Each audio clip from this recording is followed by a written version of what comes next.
And I'm here with Cubby at Outdoor Extreme Angelica, and today we are, well, he hasn't actually fired a DLS, a Dye DLS. That's correct. I'm so used to saying DSR Plus, so Dye DLS, and we're just going to get his first impressions today. Yeah. So this one, I actually have two. One of them has a new bolt core in it. I'm not going to say which one just yet. But that's color swap blur, because usually the frame is black, the feed neck is black, and the pops is black. But I got it used. Somebody switched it out with one of the other 500 DLSs that got made. So very nice. Now, just to reassure that we are the only ones on the field, no one else is around. So, safe field. We're going to do this test without a mask today. So. Oh, also, we are shooting around 280, and it is a balmy 50 degrees out right now. So.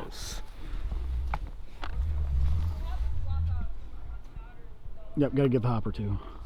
I don't know. Did that turn on? Because it takes longer than you think it does. It's okay. And then it'll beep it. Oh, there we go. Yeah, it is like an uncomfortably long. It's like, is it broken? Oh, it turned on. It's literally that long. So. Alrighty. So let's see here.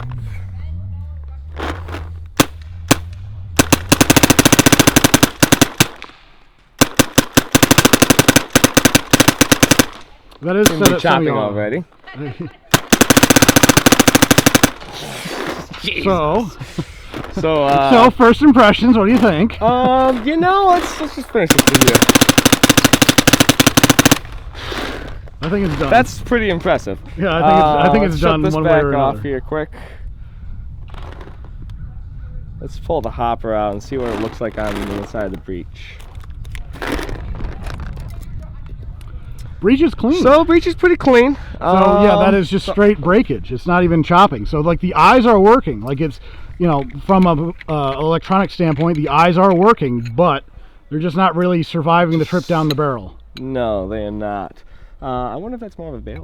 Something going on. Well, with that is a 6.8. Yeah, that is a 6.84. So it's not the biggest barrel I could have gotten, but at the same time, I shoot 6.80 with this paint all the time, and it's fine. I was gonna say, the steel paint's kind of cold right now, and so they should be shooting for that barrel just fine. It does seem to chop quite a bit. I don't think we brought a squeegee with us. No, I'm not too worried about it. But first impressions, besides the breakage, like shot quality, ergonomics, all that good stuff. I was quite surprised with the kickback. Yeah. I had quite a bit of kickback. I don't know if you noticed it there, but it just kind of guided me up a little bit. I just kind of let it sit, and it kind of guided up a little bit there.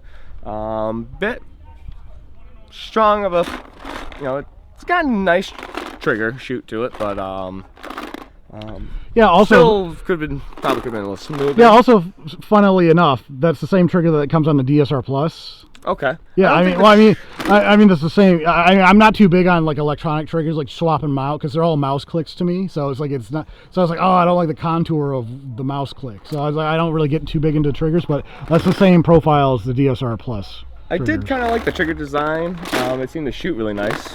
But yeah. So aside from the balls breaking, they seemed like they broke just in this end of the breech. Or the barrel there. So, I mean, everything through here was good. Yeah, to be fair, I haven't shot that barrel with anything else. So I mean, if you want to make the argument, it's like maybe there's a burr or something on there, but actually that's a lie. I have cleaned those out with a squeegee, and I didn't have a problem with it. So there's no burrs. There's no burrs. I lied there. I cleaned this out. So here's a second DLS. This one's black.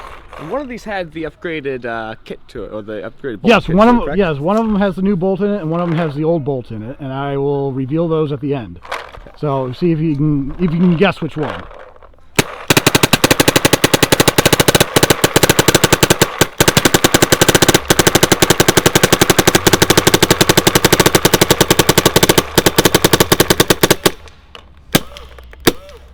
So same thing, chopped a lot of paint there.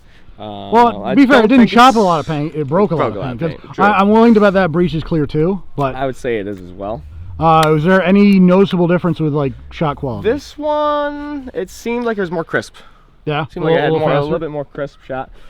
Breech is also clean, and I believe it'd be the same deal this end of the barrel, which would make me think could be more of a barrel issue.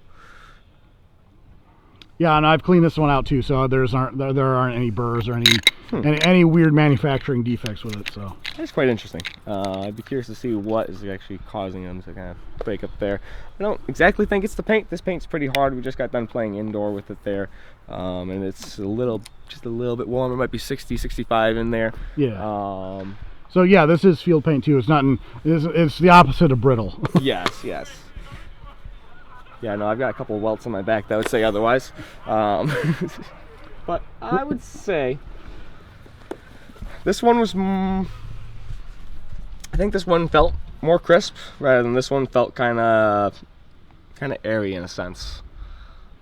I mean, compared to the two of them, not airy in general though, because if you Not airy in general. No, yeah, compared to like a DSR Plus, those are really smooth. I think the DSL or the DSR Plus was a little bit smoother than these two. yeah. I would think this one has the upgraded. You are correct. Okay. It broke slightly less paint. That's the only thing that that's the only thing I can really say about it. So, but yeah. I don't know if I were to. I don't know if I would be picking this one up on a cold day. If it was warmer, I'd probably like to try shooting them again when the warmer weather, just to kind of see if there's a difference, if the weather makes a difference. Yeah, we literally ran out of our warm days like last week. So, we did. So it's like it's just gonna be fall, winter weather for the next 6 months. So be a while before we can actually test that out. So. For sure. Okay, thanks. Not a problem.